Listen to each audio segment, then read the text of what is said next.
शुरुआत कर रहे हैं अहम खबर के साथ। सुखबीर बादल पर हमले का सीसीटीवी वीडियो सामने आया है। स्वर्ण मंदिर के गेट पर सुखबीर बादल पर हमला हुआ। वीडियो में सुखबीर बादल की ओर जाता दिखा हमलावर। ये देखिए तस्वीरें। काली पगड़ी में ये जो शख्स आपको नजर आ रहा है, यही हमलावर है। नारायण सिंह इसका नाम। गोली चलाने वाले को पुलिस ने पकड़ा क्योंकि सुरक्षा बल के जो जवान थे, जिन्हें सुखबीर बादल की सुरक्षा में वहां पर सादी वर्दी में तैनात किया गया था, वो चौकन्ना थे और उनके अलर्ट रहने की वजह से इस हमलावर को पकड़ लिया गया। हवाई फायर हुए हैं हालांकि इस पिस्टल से, लेकिन सुखबीर बादल इस हमले में बाल बाल बच गए।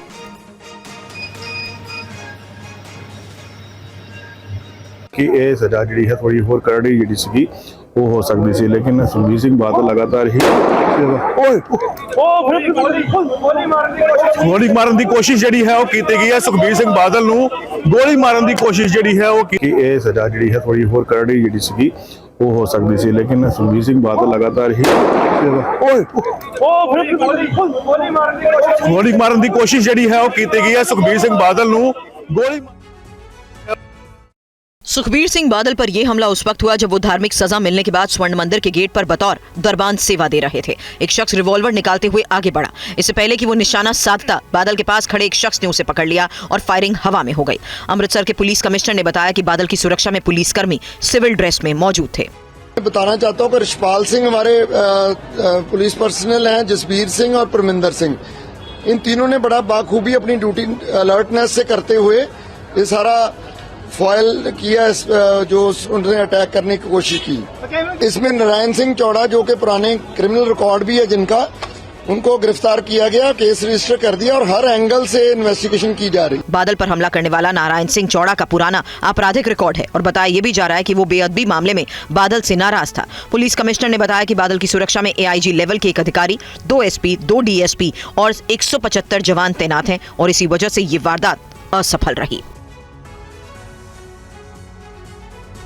और सुखबीर सिंह बादल पर हमले को लेकर भगवंत मान ने सोशल मीडिया प्लेटफॉर्म पर लिखा, पंजाब पुलिस ने बड़ी वारदात होने से रोक दी, पंजाब को बदनाम करने की साजिश नाकाम, सुखबीर बादल पर हमले की निंदा करता हूं।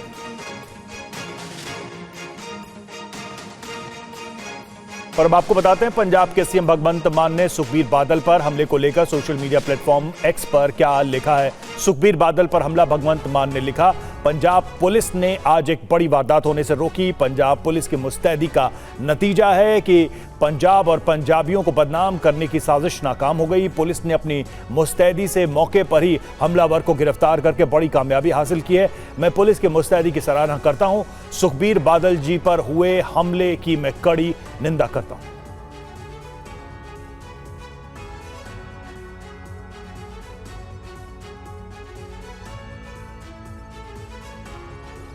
और आइए जानते हैं कि कौन है नारायण सिंह जिसने सुखबीर सिंह बादल पर हमला किया, उसके किससे संबंध है, देखते हैं ये report.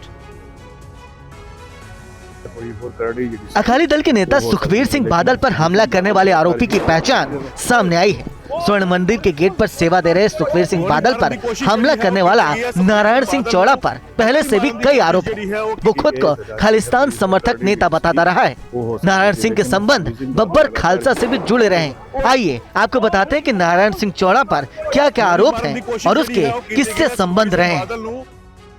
Narayan Singh Chandigarh jail break कांड का आरोपी है। 2004 में 4 खालिस्तानी जेल तोड़कर फरार हुए थे। उस समय उसने आरोपियों की मदद की थी। वो UAPA के तहत लंबे वक्त से जेल में था। उसने अमृतसर सेंट्रल जेल में 5 साल गुजारे हैं। 2013 में पुलिस ने तरन से नारायण सिंह को गिरफ्तार किया गया था। वो बब्बर खालसा खालिस्तान लिबरेशन फोर्स से जुड़ा हुआ था। नारायण सिंह शुरुआती दौर में हथियारों की तस्करी करता था। 1884 में वो पाकिस्तान चला गया था, जहाँ उसने गोरिल्ला युद्ध, देशद्रोही साहित्य पर किताब लिखी थी। और वहीं सुखबीर बादल पर हुए इस हमले को लेकर पक्ष और विपक्ष के सभी नेताओं ने निंदा की है। आप देखिए, ये चाह रहे हैं कि किसी तरह पंजाब को डिस्टेबलाइज किया जाए। इसमें पाकिस्तान की भी साजिश हो सकती है। ये तो साफ है जाहिर कि कुछ बाहर की ताकतें हैं, चाहे वो कनाडा में बैठी हों, चाहे वो अमेरिका में बैठी हों, जिसका इसमें हाथ है। हम चाहेंगे कि ये पूरी इंक्वायरी NIA करवाए और जिन जिन शक्तियों की इसमें का हाथ है, इसमें जो लोग इसमें इन्वॉल्व हैं, उनके नाम सामने आए, उनकी इंटेरोगेशन हो। ये तो इंतजार कर रही है सरकार की कोई ना कोई किसी को मार दे, तब काम हम कह देंगे कि ये चूक होगी। ऐसा ही है, बहुत सारे लोगों के पास सिक्योरिटी गार्ड्स हैं, उनको मार के चले जाते हैं लोग। तो ये कोई किसी के मन में सुखबीर बादल के लिए नफरत हो सकती है। सिखों में जिस प्रकार की घटनाक्रम हुआ है, क्योंकि लोग बगराड़ी में काफी देर से बैठे हुए थे, लेकिन नफरत का मतलब ये नहीं है कि आप दूसरे व्यक्ति को गोली मार दो। और आम आदमी पार्टी के सांसद राघव चड्ढा और कांग्रेस सांसद गुरजीत सिंह औजला ने इस हमले को लेकर क्या कहा है, सुनिए।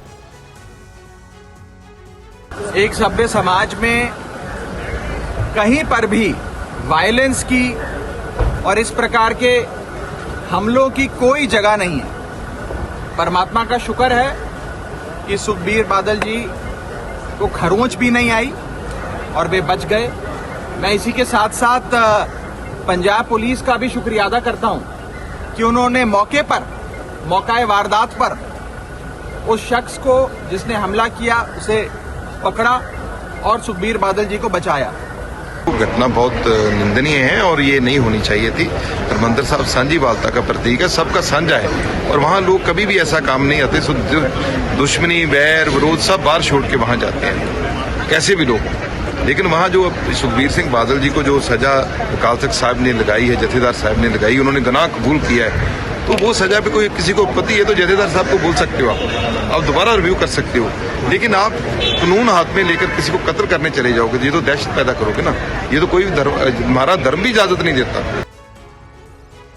आगे बढ़ते हैं। राहुल गांधी को संभल जाने की इजाजत नहीं मिली। गाजीपुर बॉर्डर से लौटे राहुल गांधी संभल जाने से रोके जाने पर बोले राहुल, मैं अकेले संभल जाने के लिए तैयार हूं। ये नेता प्रतिपक्ष के अधिकार के खिलाफ है। राहुल गांधी का बयान। अब 6 दिसंबर के बाद संभल जाएंगे राहुल गांधी। पुलिस मना कर रही है, अलाउ नहीं कर रही है।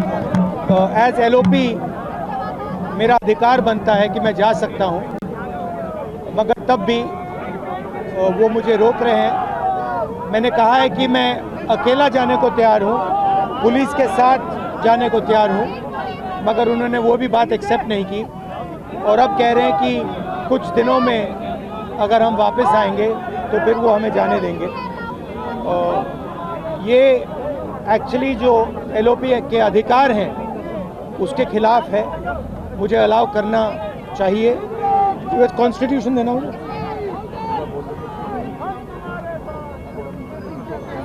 ये कॉन्स्टिट्यूशन के खिलाफ है। हम सिर्फ संभल जाना चाहते हैं, देखना चाहते हैं वहाँ क्या हुआ, लोगों से मिलना चाहते हैं, मगर हमारा जो कॉन्स्टिट्यूशनल अधिकार है, मेरा जो कॉन्स्टिट्यूशनल अधिकार है, उसको मुझे दिया नहीं जा रहा है। तो यही है, नया हिंदुस्तान है, कॉन्स्टिट्यूशन को ख़त्म करने का हिंदुस्तान है, अंबेडकर जी के कॉन्स्टिट्यूशन को ख़त्म करने का हिंदुस्तान है, मगर हम लड़ते रहेंगे। धन्यवाद।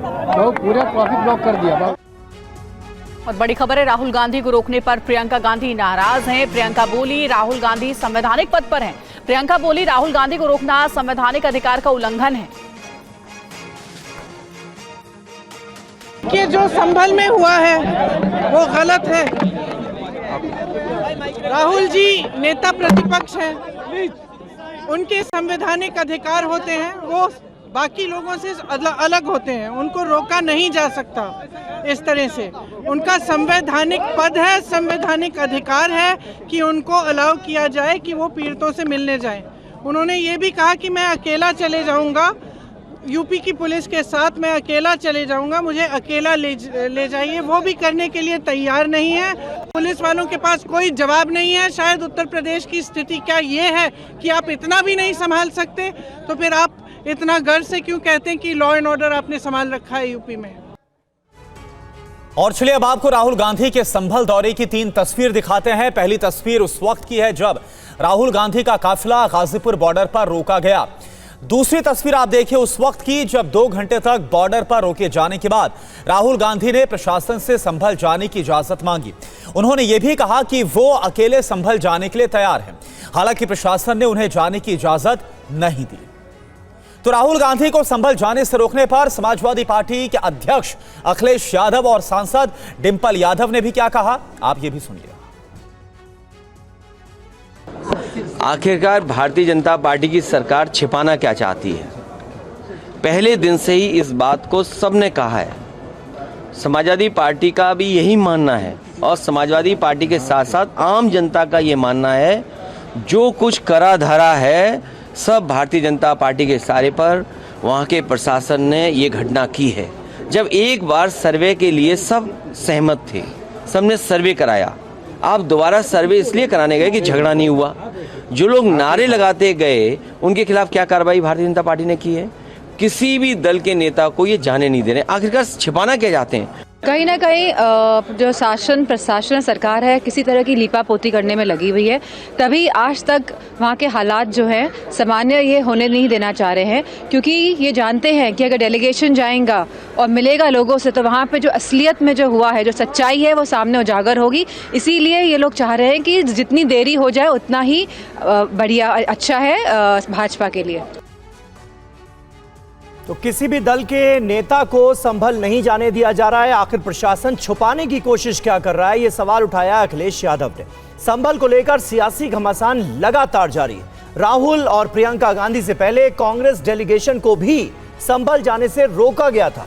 प्रशासन ने उन्हें संभल जाने की इजाजत नहीं दी थी। ऐसा ही समाजवादी पार्टी के डेलीगेशन के साथ भी हुआ था। समाजवादी पार्टी का जो डेलीगेशन संभल जा रहा था उसे भी पुलिस ने रोक दिया था। डिप्टी सीएम ब्रजेश पाठक और केशव प्रसाद मौर्य ने कहा है कि विपक्ष संभल मुद्दे को लेकर सियासत करने की कोशिश कर रहा है।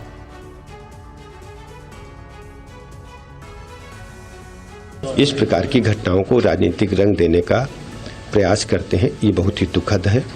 हम दोनों नेताओं से विनती करते हैं, कृपया उत्तर प्रदेश के लाइन ऑर्डर को बिल्कुल भी बिगड़ने न दें। आपके जाने से माहौल खराब हो रहा है, अखबार में बयानबाजी से माहौल खराब हो रहा है। हमारी प्रतिबद्धता उत्तर प्रदेश में लाइन ऑर्डर को मेंटेन करने को लेकर है। वहाँ पर जिस ढंग से पाकिस्तान से निर्मित कारतूस के खोखे मिले हैं, ये घटना की उच्च स्तरीय जांच हो रही है। उनको सबको लगता है कि सब संभल चले जाएंगे तो उनको मुक्ति मिल जाएगी। मैं आपको बता रहा हूँ, सपा हो चाहे कांग्रेस हो, ये दोनों को इसका बहुत खामियाजा भुगतना पड़ेगा। जैसे श्री अखिलेश यादव जी यूपी में जो हार का जख्म लगा है उससे सह नहीं पा रहे हैं, वैसे श्री राहुल गांधी जी और कांग्रेस पार्टी हरियाणा से लेकर के महाराष्ट्र तक में जो हार का गहरा घाव लगा है उसे वो बर्दाश्त नहीं कर पा रहे, उससे ध्यान बांटने के लिए इस प्रकार के काम कर रहे हैं। और कांग्रेस प्रवक्ता जयराम रमेश ने कहा कि पीड़ितों से मिलना कोई गुनाह नहीं है। शिवसेना यूबीटी की नेता प्रियंका चतुर्वेदी ने कहा कि विपक्ष का काम जनता की आवाज उठाना है। तंत्र में है कि लोकतंत्र में नहीं है। संभल में दंगे हुए हैं, कई परिवार के लोग मारे गए हैं।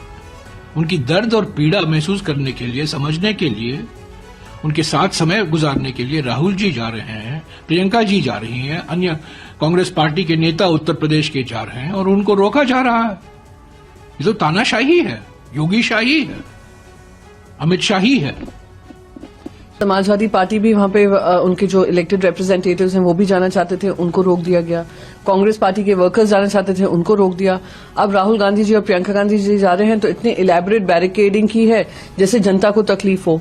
अगर जनता पे वहाँ पर संभल में इस तरीके की हत्याएं हुई हैं, मौत हुई हैं, लॉ एंड ऑर्डर व्यवस्था बिगड़ी है, एक जिस तरीके से एक माहौल बनाया गया है ध्रुवीकरण का, अगर सत्ता पक्ष की जिम्मेदारी कानून व्यवस्था संभालने की होती है, विपक्ष की जिम्मेदारी जनता की आवाज रखने की होती है। राहुल गांधी पर केंद्रीय मंत्री एसपी बघेल ने टीवी9 से कहा है कि राहुल मुस्लिम तुष्टीकरण के लिए संभल जा रहे थे। अभी किसी पक्ष या विपक्ष के नेता को संभल जाने से बचना चाहिए। केंद्रीय मंत्री एसपी सिंह बघेल हमारे साथ हैं। सर, राहुल गांधी, प्रियंका गांधी और कांग्रेस के लोग संभल जा रहे थे, लेकिन उनको पहले ही रोक लिया गया। मुस्लिम वोटों के तुष्टीकरण, संतुष्टीकरण, एकत्रीकरण, ध्रुवीकरण के लिए जा रहे थे। अभी स्थिति वहाँ सामान्य नहीं है, इसलिए नहीं जाना चाहिए। न पक्ष के किसी नेता को न विपक्ष के नेता को जाना चाहिए, क्योंकि डीएमएसपी आइन रिसीव नहीं करेंगे तो कहेंगे कि रिसीव नहीं किया। रहना होता है साथ में, छोड़ना होता है, इससे कहीं ना कहीं वर्किंग प्रभावित होती है।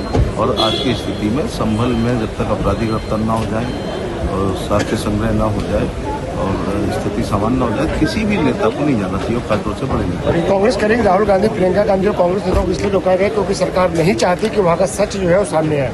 सच जानने के लिए स्वयं जाके के वो इन्वेस्टिगेटिंग ऑफिसर तो है नहीं कि जाएंगे तो वहाँ वो एक आईओ की भूमिका निभाएंगे। केवल पार्टी के लोग, उनके समर्थक प्रशंसक अपनी बात कहेंगे, वो आकर के उनके बंगले पे भी कह सकता है।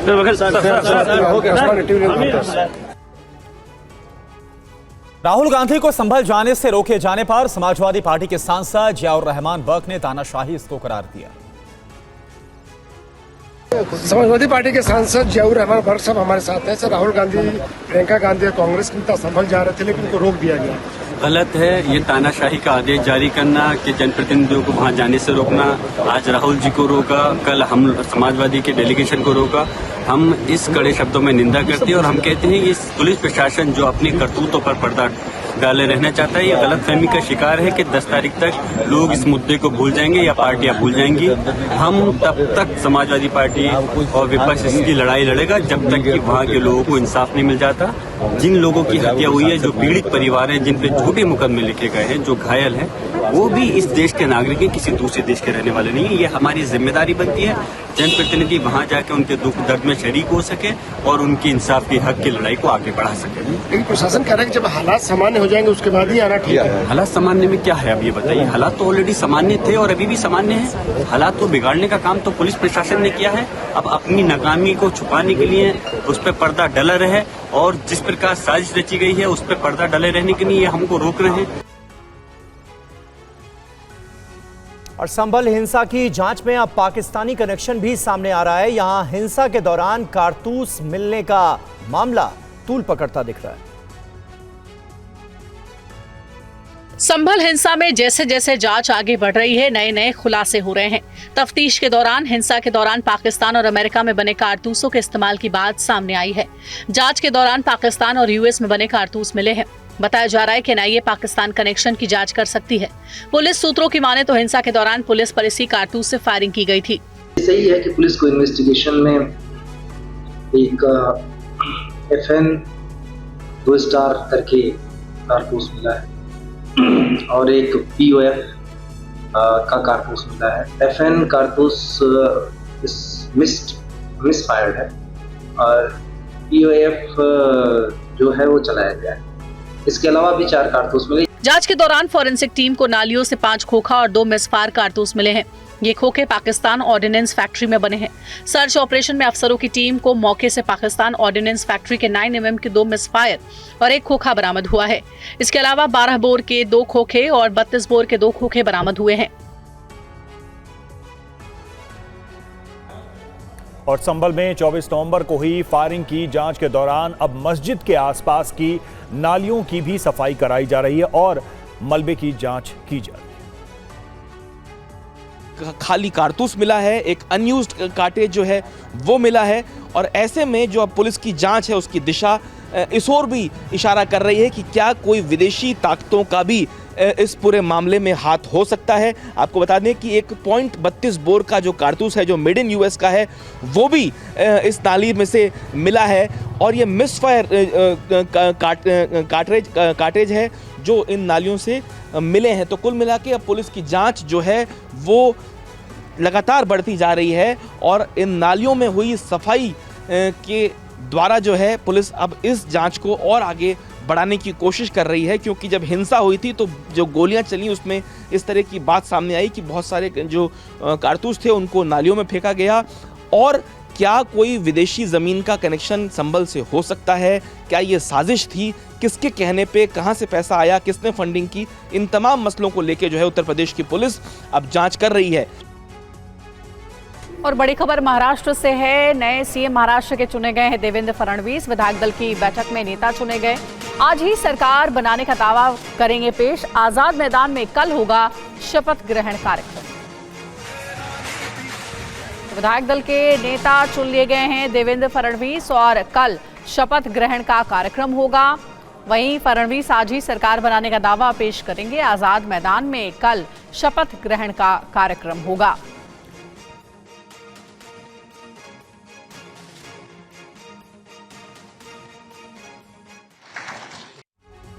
महाराष्ट्र विधानसभा नतीजे के 11 दिन बाद नए सीएम पर सस्पेंस खत्म हो गया है। काफी इंतजार के बाद आखिरकार देवेंद्र फडणवीस के नाम पर मोहर लग गई है। देवेंद्र फडणवीस अब महाराष्ट्र के नए मुख्यमंत्री होंगे। कल शाम 5 बजे फडणवीस सीएम पद की शपथ लेंगे। पहले बीजेपी कोर कमेटी की बैठक में देवेंद्र फडणवीस के नाम पर मोहर लगी। उसके बाद बीजेपी विधायक दल की बैठक में उनके नाम का प्रस्ताव पारित किया गया। चंद्रकांत पाटिल और मनगंटीवार ने देवेंद्र फडणवीस के नाम का प्रस्ताव रखा। पंकजा मुंडे और प्रवीण दरेकर ने प्रस्ताव का अनुमोदन किया, जिसे सर्वसम्मति से पारित कर दिया गया। बैठक में मौजूद महाराष्ट्र बीजेपी के पर्यवेक्षक विजय रूपाणी ने देवेंद्र फडणवीस को विधायक दल का नेता घोषित किया। सर्वानुमते यानी कि सर्वसम्मति से देवेंद्र फडणवीस जी को पार्टी के नेता के रूप में घोषणा करता हूं और नेता घोषित करता हूं। घोषित होने के साथ ही सभी लोगों ने फडणवीस को बधाई दी। और आइए अब आपको दिखाते हैं कि देवेंद्र फडणवीस कब कब मुख्यमंत्री बने हैं। फडणवीस कब कब सीएम रहे ये आपको बता दें। पहली बार 31 अक्टूबर 2014 से 12 नवंबर 2019 तक, और उसके बाद दूसरी बार 23 नवंबर 2019 से 28 नवंबर 2019 तक, और तीसरी बार 5 दिसंबर 2024 बनेंगे। और बीजेपी विधायक दल का नेता चुने जाने के बाद देवेंद्र फडणवीस ने क्या कहा, आइए सुनते हैं। एक है तो सेफ है आणि मोदी है तो मुमकिन है। मोदीजींच्या नेतृत्वामध्ये देशामध्ये विजयाची मालिका ही लोकसभेनंतर पुन्हा एकदा हरियाणापासून सुरू झाली आणि महाराष्ट्राने जे मॅन्डेट या ठिकाणी आपल्याला दिलेलं आहे, खरं म्हणजे महाराष्ट्राच्या जनतेला मी साष्टांग दंडवत घालतो अशा प्रकारचं मॅन्डेट महाराष्ट्राच्या जनतेने आपल्याला दिलेलं आहे। विशेषतः या संपूर्ण प्रक्रियेमध्ये आपल्या सोबत पूर्णपणे तनमनाने या ठिकाणी असलेले महाराष्ट्राचे मुख्यमंत्री माननीय एकनाथराव शिंदेजी आणि महाराष्ट्राचे उपमुख्यमंत्री सन्माननीय अजितदादा पवारजी यांचे देखील मी अतिशय मनापासून आभार मानतो। आपको देवेंद्र फडणवीस का एक पुराना बयान सुनाते हैं जो सोशल मीडिया पर तेजी से वायरल हो रहा है। देवेंद्र फडणवीस का वो बयान अब भी सुनिए। मेरा पानी उतरता देख मेरे किनारे पर घर मत बसा लेना। मेरा पानी उतरता देख मेरे किनारे पर घर मत बसा लेना। मैं समंदर हूं, लौट कर वापस आऊंगा। और मुंबई में आज महायुति की बैठक होने वाली है। इस मीटिंग में मंत्रालय को लेकर चर्चा होगी और क्या होगा दिखाते हैं आपको, इससे जुड़ी एक रिपोर्ट। महाराष्ट्र में महायुति की सरकार गठन को लेकर सियासी हलचल तेज है। आज महायुति के घटक दलों की महत्वपूर्ण बैठक होने वाली है। महायुति के तीनों नेता देवेंद्र फडणवीस, एकनाथ शिंदे और अजीत पवार एक साथ बैठक करेंगे और मंत्रालय को लेकर मंथन करेंगे। नई कैबिनेट में किसे क्या मंत्रालय दिया जाएगा, इसे लेकर महायुति के नेताओं में एक राय बनाने की कोशिश की जाएगी। देवेंद्र फडणवीस और एकनाथ शिंदे मुंबई में हैं। अजीत पवार भी बैठक में शामिल होने के लिए मुंबई पहुंच रहे हैं। सूत्रों की माने तो कल आजाद मैदान में सिर्फ 3 लोग ही शपथ लेंगे। बताया जा रहा है कि मुख्यमंत्री और 2 उप मुख्यमंत्रियों को कल शपथ दिलाई जाएगी। सूत्रों के मुताबिक मंत्रिमंडल के अन्य सदस्यों का शपथ ग्रहण बाद में होगा। बताया ये भी जा रहा है कि बाद में मंत्रियों को राजभवन में आयोजित समारोह में शपथ दिलाई जाएगी। कहा तो ये भी जा रहा है कि महाराष्ट्र विधानसभा की नागपुर में होने वाली शीतकालीन सत्र से पहले कैबिनेट मंत्रियों को शपथ दिलाई जाएगी। फिलहाल महायुति में सब कुछ ठीक होने की बात कही जा रही है। अब देखना होगा कि कल शपथ ग्रहण में होगा क्या। और वहीं महायुति के शपथ ग्रहण को लेकर आजाद मैदान तैयार है। इस खास मौके पर बीजेपी के 10,000 कार्यकर्ता एक है तो सेफ है टी शर्ट पहने हुए नजर आएंगे। मुंबई के आजाद मैदान में कल महायुति गठबंधन के नए मुख्यमंत्री का शपथ ग्रहण समारोह होगा। शपथ ग्रहण की तैयारी लगभग पूरी है, बस कल का इंतजार है। शपथ ग्रहण को लेकर बीजेपी कार्यकर्ताओं ने भी खास तैयारी की है। समारोह में पार्टी के हजारों कार्यकर्ता एक है तो सेफ है की टी शर्ट पहने नजर आएंगे। बीजेपी अपनी जीत के पीछे इस नारे को भी महत्वपूर्ण मानती है। ऐसे में 10,000 बीजेपी कार्यकर्ता इस टी शर्ट को पहनकर कार्यक्रम में शामिल होंगे। इसके अलावा भारी संख्या में शिवसेना और एनसीपी के कार्यकर्ता आएंगे। शपथ ग्रहण के लिए मेहमानों को न्योता भेज दिया गया है। आजाद मैदान में मेहमानों के लिए खास व्यवस्था की गई है। केंद्रीय मंत्रियों के अलावा एनडीए शासित राज्यों के मुख्यमंत्री, उप मुख्यमंत्रियों को भी बुलाया गया है। शपथ ग्रहण को लेकर आजाद मैदान में सुरक्षा के कड़े इंतजाम किए गए हैं। मुंबई पुलिस ने आजाद मैदान और आसपास की जगहों को छावनी में तब्दील कर दिया है। आजाद मैदान क्षेत्र को नो फ्लाइंग जोन घोषित कर दिया गया है। ड्रोन के जरिए भी पुलिस पैनी नजर रखी हुई है। प्रदेश के नेता प्रतिपक्ष राहुल गांधी को संभल जाने से रोका जा रहा है, ये आरोप लगाया कांग्रेस पार्टी ने। बीजेपी की तरफ से इस वक्त सुधांशु त्रिवेदी एक प्रेस कॉन्फ्रेंस कर रहे हैं, जवाब दे रहे हैं। अत्याचार और दमन दोनों, अत्याचार और उसके बाद उसका दमन, उसमें भारत के इतिहास की सबसे खौफनाक घटनाओं में से एक है। क्या राहुल गांधी जी आपकी संवेदना जागी थी? 6 जुलाई 24 को बहुजन समाज पार्टी के कार्यकर्ता की हत्या हुई थी तमिलनाडु में, तो क्या आपकी संवेदना जागी थी? हिमाचल में आपकी सरकार है, 2023 में वहां प्राकृतिक आपदा आई, क्या आपकी संवेदना जागी थी और आप वहां लोगों से मिलने गए थे? इसी वर्ष 9 अगस्त 2024 को कोलकाता के आरजीकर कॉलेज की वो घटना जो हम सब के मानस पटल पर एक गंभीर जख्म छोड़ के गई है, मैं पूछना चाहता हूं कि आपकी संवेदना वहां पर नहीं जागी थी? महाराष्ट्र के परिणाम आ गए, नई सरकार का गठन होने जा रहा, पर 2020 की पालघर की मॉब लिंचिंग, उसके बारे में तो कोई एक शब्द तक नहीं सुनाई पड़ा था। 2022 में करौली में हिंसा हुई थी, तो क्या आपके मन में कोई संवेदना नहीं जागी थी? और अभी, वो तो बहुत लंबी फेहरिस्त है, मैं सिर्फ यह बताना चाहता हूं, करहल में एक दलित बच्ची के साथ जो कुछ हुआ था, किसी की कोई संवेदना नहीं जागी थी, किसी ने जाने हाल लेने का भी प्रयास नहीं किया। और मैं राहुल गांधी जी को याद दिलाना चाहता हूं, कर्नाटक में तो आपकी सरकार है, आपके अपने नेताओं के साथ जो होता है उस पर आपकी संवेदना नहीं जागृत होती है। कर्नाटक में कांग्रेस के एक नेता जो वहां नगर पंचायत के सदस्य भी थे, उनकी बेटी नेहा हीरामत को कैमरे के सामने चाकुओं से घायल कर दिया गया, मार दिया गया।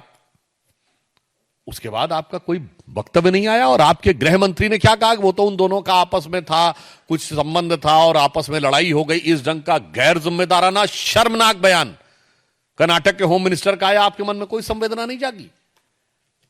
कर्नाटक में आपके एक शेड्यूल कास्ट नेता हुआ करते थे, अखंड श्रीनिवास मूर्ति, उनके घर के ऊपर एक भीड़ ने हमला करके प्राणघातक हमला किया। आपकी कोई संवेदना नहीं जागी? आगे बढ़ते हैं और अगली खबर का करेंगे रुख। कांग्रेस के संभल कूच पर रामगोपाल यादव ने कहा, संभल का मुद्दा संसद में नहीं उठा रहे हैं, संभल जाना औपचारिकता भर है। ये रामगोपाल यादव ने बयान दिया है। संभल जा रहे हैं तो, और पुलिस पार्लियामेंट में उठा नहीं रहे, वहां जा रहे हैं। और पुलिस की तरफ से ये कहा जा रहा है कि अभी वहाँ की सिचुएशन नॉर्मल नहीं है, वहाँ पे नहीं आना चाहिए। पुलिस तो वहाँ किसी को जाने ही नहीं देगी। सर लोग फॉर्मेलिटी कर रहे हैं। और नोएडा के 0 पॉइंट पर आज किसान महापंचायत है। आज की बड़ी खबर है, इसके लिए मेरठ सहित वेस्ट यूपी से किसान नोएडा के लिए निकले हैं। गौतम बुद्ध नगर में नोएडा के किसान लगातार अपनी मांगों को लेकर आंदोलन कर रहे हैं। सीएम योगी आदित्यनाथ के निर्देश पर गौतम बुद्ध नगर में नोएडा तथा ग्रेटर नोएडा औद्योगिक विकास प्राधिकरण क्षेत्र में आंदोलनरत किसानों की समस्याओं के समाधान के लिए एक समिति का गठन किया गया है। समिति किसानों से बातचीत के आधार पर अपनी रिपोर्ट 1 महीने के भीतर शासन को सौंपेगी। दरअसल किसान 10% भूखंड आवंटन और 2013 का भूमि अधिग्रहण कानून लागू करने की मांग पर अड़े हुए हैं। किसानों ने चेतावनी दी है कि यदि उनकी मांगें नहीं मानी गई तो वो दिल्ली कूच करेंगे। हालांकि दिल्ली के कई बॉर्डर पर किसानों को पुलिस ने आज एक बार फिर से रोक दिया। वहीं नोएडा में किसानों की गिरफ्तारी के बाद भारतीय किसान यूनियन ने महापंचायत बुलाई है। जो हमारी जमीन जा रही है हम उसका मुआवजा भी नहीं मांग सकते सर। क्या करेंगे, कोई किसी की दुकान में तो कुछ सामान नोई उठा लो उसके बिना मर्जी के, तो क्या करेगा दुकानदार पर क्या बीतेगी। ताकत के जरिए तो इस तरह का वो ना इस्तेमाल करो। सरकार है, केंद्र सरकार भी है, प्रदेश सरकार भी, अपनी गलती मान लो। और वहीं किसानों के आंदोलन को लेकर उपराष्ट्रपति जगदीप धनखड़ ने सरकार को नसीहत दी है। उन्होंने कार्यक्रम के दौरान कृषि मंत्री शिवराज सिंह चौहान से पूछ लिया कि किसानों से वादा किया तो कितना निभाया गया है, इसके बारे में भी जानकारी देनी चाहिए। ये बहुत गहराई का मुद्दा है, इसको हल्के में लेने का मतलब है we are not practical, our policy making is not in right track. कौन है वो लोग कहते हैं कि अपने किसान को उसके उत्पाद की उचित मूल्य दे देंगे, तो मुझे समझ में नहीं आता कोई पहाड़ गिरेगा। किसान अकेला है जो असहाय है। कृषि मंत्री जी, एक एक पल आपका भारी है। मेरे आपसे आग्रह है और भारत के संविधान के तहत दूसरे पद पर विराजमान व्यक्ति आपसे अनुरोध कर रहा है कि कृपया करके मुझे बताइए क्या किसान से वादा किया गया था, और वादा किया गया वादा क्यों नहीं निभाया गया, और वादा निभाने के लिए हम क्या कर रहे हैं। गत वर्ष भी आंदोलन था, इस वर्ष भी आंदोलन है, काल चक्कर घूम रहा है, हम कुछ कर नहीं रहे हैं। तो डीआरआई अधिकारियों ने हैदराबाद से मुंबई ड्रग्स लेकर पहुंचे 2 लोगों को गिरफ्तार किया है। उनके कब्जे से करोड़ों रुपए की ड्रग्स जब्त की गई।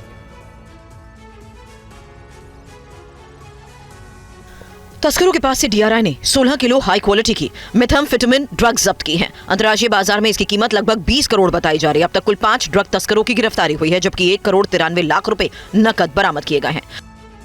जब्त किया गया ड्रग मेथाम्फेटामिन आमतौर पर मैथ जिसे कहा जाता है, एक शक्तिशाली और खतरनाक सिंथेटिक ड्रग है। ये ड्रग क्रिस्टल या पाउडर के रूप में दिखता है। इसे अलग अलग तरीकों से इस्तेमाल किया जा सकता है। इसका उपयोग करने से दिल की धड़कनें बढ़ जाती हैं। ये ड्रग मानसिक स्वास्थ्य को गंभीर रूप से प्रभावित करता है और साइकोसिस जैसी स्थिति पैदा कर सकता है। इसमें व्यक्ति वास्तविकता और कल्पना के बीच का अंतर नहीं समझ पाता। मेथाम्फेटामिन की लत बहुत तेजी से लगती है और इसे छोड़ना भी बहुत मुश्किल होता है। बता दें, पिछले महीने राजस्व खुफिया निदेशालय यानी डीआरआई ने हैदराबाद में राजीव गांधी अंतर्राष्ट्रीय हवाई अड्डे पर बैंकॉक से आ रहे 2 यात्रियों से ड्रग्स जब्त किए थे, जिसकी कीमत 7 करोड़ रुपए बताई गई थी। मुंबई के ईस्टर्न एक्सप्रेस हाईवे का वीडियो सोशल मीडिया पर वायरल हो रहा है, जिसमें कुछ लोग घोड़ा गाड़ी की रेसिंग करते हुए दिखाई दे रहे हैं।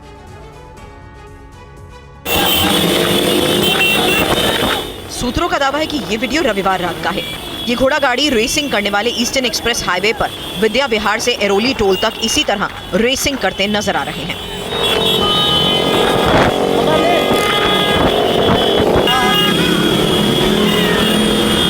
घोड़ा गाड़ी रेसिंग करने वालों के आसपास कई बाइक सवार भी नजर आए, जो कि बिना हेलमेट है। साथ ही एक बाइक पर 3-3 लोग सवार होकर घोड़ा गाड़ी के साथ चल रहे हैं। इस दौरान बाइक सवार लोग वीडियो भी बनाते दिखे। मामले में पुलिस ने आवश्यक कानूनी कार्रवाई करने की बात कही है। हालांकि अभी तक किसी के खिलाफ कोई एक्शन नहीं लिया गया।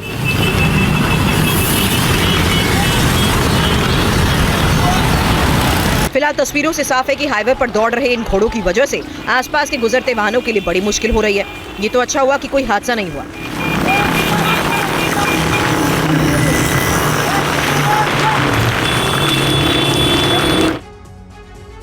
और चलिए अब खबर तेलंगाना से है। तेलंगाना के मुलुगु जिले में आज सुबह भूकंप के झटके महसूस किए गए। राष्ट्रीय भूकंप विज्ञान केंद्र के मुताबिक रिक्टर स्केल पर इस भूकंप की तीव्रता 5.3 मापी गई। भूकंप के झटके आज सुबह 7:27 पर महसूस किए गए। इसका असर करीब 200 किलोमीटर दूर हैदराबाद तक देखा गया। भूकंप के झटके लगभग 7 सेकंड तक महसूस किए गए। भूकंप का झटका इतना तेज था कि लोग जान बचाने के लिए अपने घरों से बाहर भागने लगे। स्थानीय लोगों का कहना है कि जमीन थोड़ी देर तक हिलती रही, जिसे उन्होंने महसूस किया। वहीं जो लोग कुर्सी पर बैठे थे उसमें कई तो झटके की वजह से नीचे गिर गए। बताया जा रहा है कि भूकंप का केंद्र मुलुगु जिले का मेदाराम इलाका था। इसका केंद्र जमीन से 40 किलोमीटर गहराई में था। गौरतलब है कि 20 साल में पहली बार तेलंगाना में इतना बड़ा भूकंप आया है। भूकंप के इस झटके को महाराष्ट्र और छत्तीसगढ़ के कुछ इलाकों में भी महसूस किया गया है।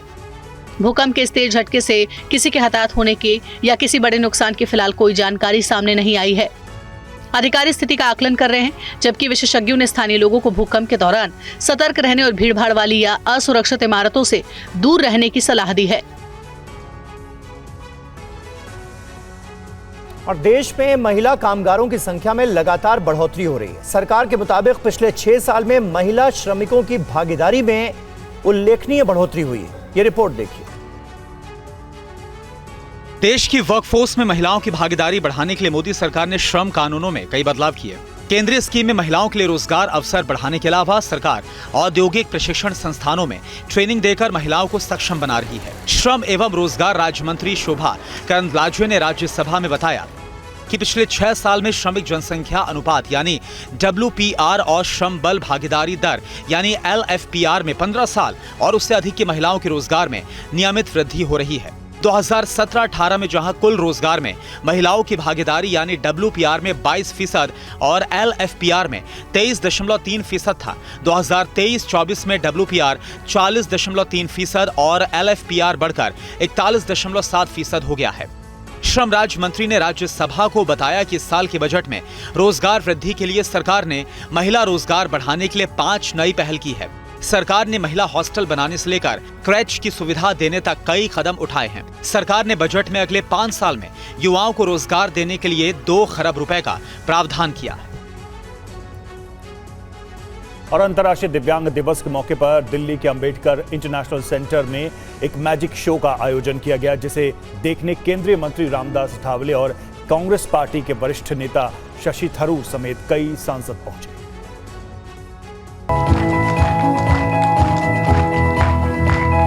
ये मैजिक शो बेहद खास है क्योंकि अपने मैजिक से सबको हैरान करने वाले ये बच्चे दिव्यांग हैं। साउथ के मशहूर जादूगर गोपीनाथ मुथकुड़ ने इन बच्चों को जादू सिखाकर आत्मनिर्भर बनाने की कोशिश की है। Went for a program in the northern part of Kerala. I saw the lots of children, thousands of children with the disabilities. Then I changed my mind and I thought that I have to use my art, my skill for a purpose, for a mission, for a vision. केंद्रीय मंत्री रामदास आठवले ने कहा, गोपीनाथ मुथकुड़ दिव्यांगों को आत्मनिर्भर बना रहे हैं। This organization is also working for disabled community. This organization is also giving the training to many दिव्यांगजन boys and girls. कांग्रेस सांसद शशि थरूर ने गोपीनाथ मुथकुड़ की जमकर सराहना की। Children who are differently able in many ways are performing extraordinary magic and other performances for people there. What Gopinath Muthikar has understood, and that's why I've been so happy to support it. Georgia की राजधानी Tbilisi बीते 5 दिन से लगातार विरोध प्रदर्शनों की आग में झुलस रही है। प्रदर्शनकारियों ने संसद का घेराव कर लिया है, सड़कों पर आग लगा दी गई है। सरकार के खिलाफ जनता का गुस्सा ऐसा है कि सुरक्षा कर्मियों पर आतिशबाजी से हमले किए जा रहे हैं। देखिए क्यों जॉर्जिया में लगातार हालात बिगड़ते जा रहे हैं।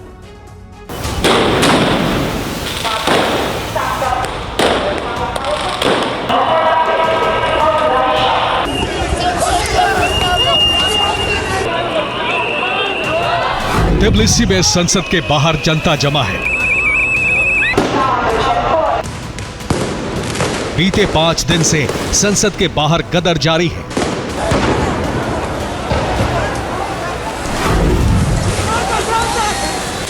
देश के बूढ़े जवान सब मिलकर सुरक्षा कर्मियों से भिड़ रहे हैं।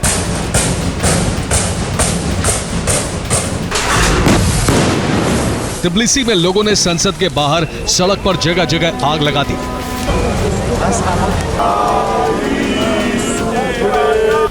इसके साथ ही सुरक्षा कर्मियों पर आतिशबाजी से हमले किए गए।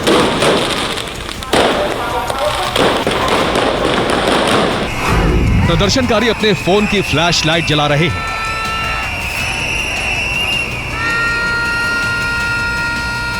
इसके साथ ही आंसू गैस के गोले दाग रहे सुरक्षा कर्मियों का ध्यान भटकाने के लिए लेजर लाइट से हमले किए जा रहे हैं।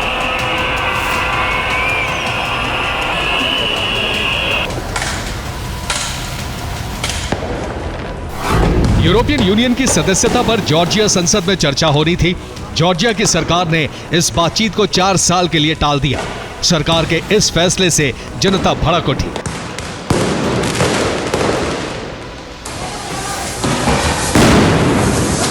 जॉर्जिया में इस वक्त रूस समर्थक सरकार है और जनता चाहती है कि रूस के प्रभाव से निकलकर जॉर्जिया को यूरोपियन यूनियन में शामिल होना चाहिए।